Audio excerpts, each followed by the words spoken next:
धन्यवाद गुरु जी का, मुझे यहाँ बुलाकर 2 मिनट बोलने का मौका दिया। सबसे पहले भगवान तथागत गौतम बुद्ध, भारत रत्न परम पूज्य बाबा साहब डॉक्टर भीमराव अम्बेडकर और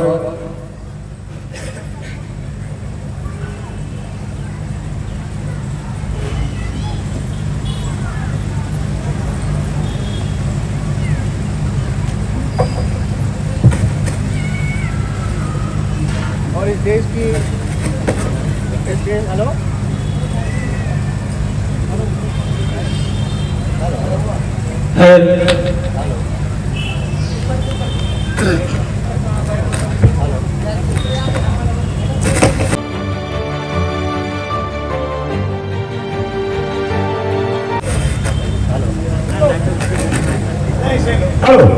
हेलो इस देश की सोती कौम को जगाने वाले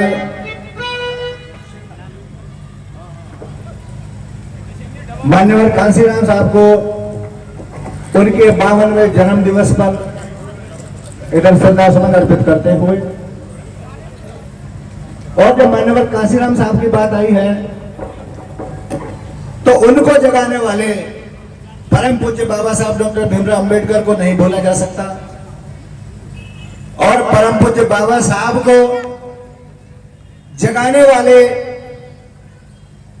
पूजनीय ज्योतिबा फूले साहब को, छत्रपति साहू जी महाराज को, और इस देश में जन्मे ऐसे संतों ऋषियों महापुरुषों को जिन्होंने गरीब समाज के लिए, गरीब समाज से मेरा मतलब है SC ST OBC माइनॉरिटी जो वंचित थे, जिन्हें अधिकार नहीं मिले हुए थे, उनको ऐसे महापुरुषों को मैं कोटि कोटि नमन करता हूं।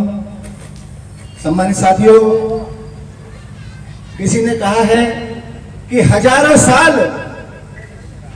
साल नरगिस अपनी बेनूरी पर होती है, बड़ी मुश्किल से होता है चमन में दीदावर पैदा। ऐसे परम पूज्य मान्यवर कांसीराम साहब को कोटि कोटि नमन करते हुए मैं बता देना चाहता हूं कि अगर कांसीराम साहब ना आए होते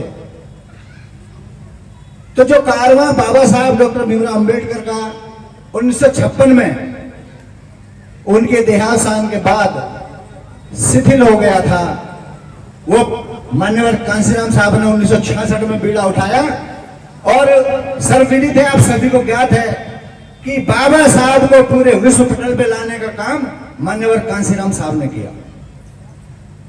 सम्मानित साथियों, कांसीराम साहब के बारे में हमारे वक्ता बता रहे हैं, बता भी चुके हैं और बताएंगे भी। मैं चंद 2 मिनट में बता देना चाहता हूं कि मान्यवर साहब ने SC ST OBC के लिए सशक्त राजनीतिक काम किया, बहुजन समाज पार्टी का गठन किया, इस देश के सबसे बड़े उत्तर प्रदेश सूबे को 4 बार मुख्यमंत्री बहन कुमारी मायावती जी को बना के इस समाज को स्थापित करने का काम किया, सम्मान देने का काम किया। साथियों, परम पूज्य मान्यवर कांसीराम साहब ने वाम सेव का गठन किया। वाम सेव से मेरा कहना है कि backward and minority communities employees federation तैयार किया।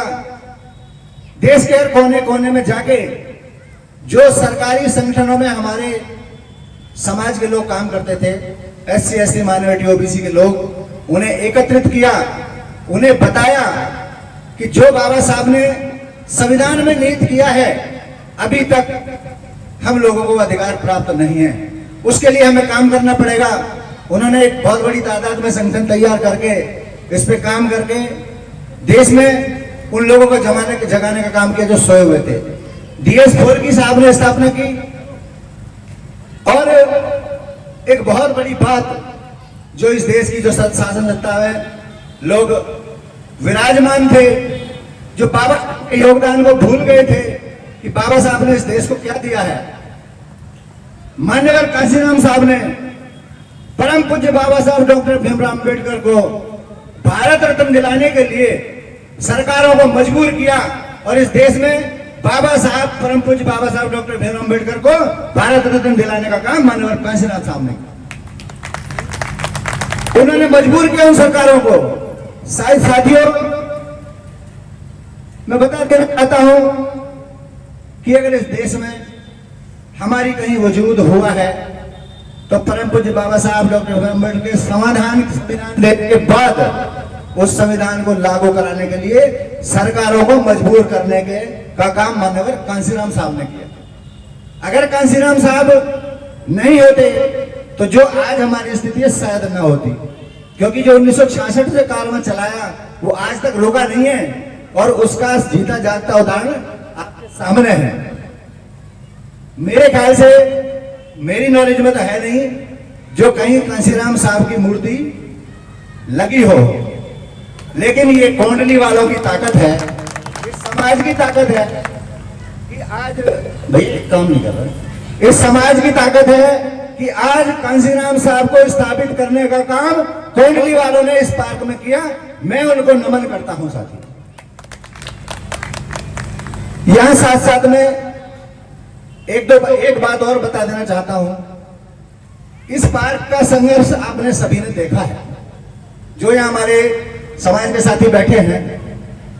इस पार्क को चिन्हित करने का काम, कांशीराम साहब के नाम से घोषित कराने का काम हमारे पूर्व पार्षद, निगम पार्षद हरीश करदम जी ने किया था। यह शायद आपको याद होगा। और उस समय जो संघर्ष हुआ था वो बहुत गंभीर संघर्ष था, बहुत कठिन स्थिति उस समय हो गई, वरना मूर्ति शायद उसी समय लग भी जाती। लेकिन मैं अभी ये जो मूर्ति के नीचे एक पत्थर लगा है उसे देख के आ रहे थे हम लोग, पहले भी देखा था मैंने, थोड़ा सा दुख हुआ। हरीश चंद्र करदम जी का नाम यहां इस पत्थर पे मेरे अनुसार और मेरे ख्याल से आप लोगों के अनुसार भी होना चाहिए था, जो नहीं है। ये दुख की बात है। और बल्कि मैं तो चाहता हूं कि हरीश चंद्र करदम जी की पत्नी को यहां बुलाकर सम्मानित भी करना चाहिए। ऐसा मुझे लगता है कि वो होना चाहिए। और बता रहे कि बुलाया, ये गर्व की बात है कि आपने ध्यान रखा है। वकील साहब, हम लोग से सम्मान बुलाया है उनको, बहुत बहुत धन्यवाद, क्योंकि ये होना चाहिए। हमारे बीच करदम जी नहीं है, उनका सम्मान है। उन्होंने इस पार्क में जो बीज बोया वो आज हम लोग इसकी छाया में बैठते हैं और हमने कांशीराम साहब को इधर स्थापित करने का उसी तरीके से काम किया है। साथ ही साथ मैं बता देना चाहता हूं कि हमारी बहन जो यहाँ निगम पार्षद है, उनका भी धन्यवाद करना चाहता हूं कि उन्होंने अपना पूरा सहयोग देकर, क्योंकि देखिए साहब ने जब बांगसेप बनाया, बहुजन समाज बनाया, तो उन्होंने बता दिया कि SC ST माइनॉरिटी और अल्पसंख्यक समाज के लोगों को एकत्रित होना चाहिए, जैसे हमारे वर्मा जी ने भी अभी बताया। तो कांशीराम साहब ने सबके लिए कहा, बाबा साहब ने भी सर्व समाज की बात की, क्योंकि किसी पर्टिकुलर कास्ट की बात नहीं की। तो जब ये बात आई तो हमें मुनेश डेड़ा जी का भी मैं कृतज्ञ हूं, उन्होंने पूरा योगदान देके और यहाँ साहब कांशीराम को स्थापित करने का काम किया। उनके लिए धन्यवाद है हमारी तरफ से। साथियों, एक बात और कहना चाहता हूं, इस पार्क में जो समिति है यहाँ पर उपस्थित है, ये गर्व की बात है। और आप सभी ने देखा है कि 100 50 200 रुपए लेकर चंदा इकट्ठा करके इस पार्क की जो स्थिति थी, मोटे मोटे पत्थर, गड्ढे, मैं इधर मंच पे बैठे हमारे मेघराज जी और इस समिति के साथी, हम सभी ने देखा है, उन्होंने कागज पत्थर बीन के इस पार्क को सुशोभित किया। तो निवेदन यही रहेगा, मेरी तरफ से विनती भी रहेगी कि जो समिति यहाँ काम कर रही है वो बखूबी उन्होंने इस पार्क को सजाया है, मिलजुल के इस पार्क को इतना सुंदर बना दें कि ये पूरी दिल्ली नहीं पूरे देश के लिए एक मिसाल बन जाए कि पूरी देश में एक कांशीराम पार्क है और बहुत सुंदर पार्क है। साथियों, अदरवाइज तो जो हालात हैं, मैं अपनी बात समाप्त करूंगा एक शेर के माध्यम से। जो हालात इस देश के हैं, ये तो अमन बेच देंगे, चमन बेच देंगे, अगर होश में नहीं आए साथियों तो ये हमारे तन का कफन बेच देंगे।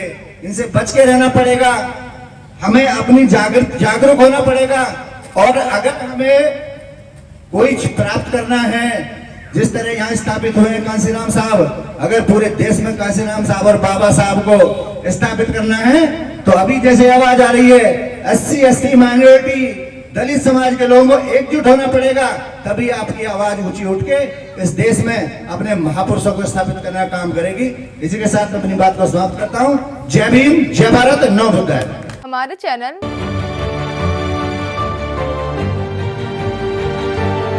लाइक, शेयर, सब्सक्राइब देखना मत भूलिएगा। जय भीम, जय भारत, जय संविधान। नमो बुद्धाय। धन्यवाद। चैनल आर्थिक समस्या से गुजर रहा है।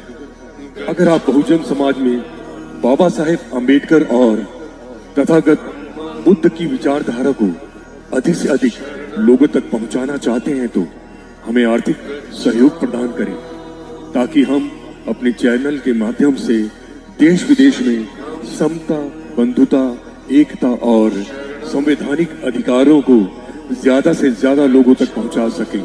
आप अपनी सहायता राशि नीचे लिखे खाते में जमा करा सकते हैं।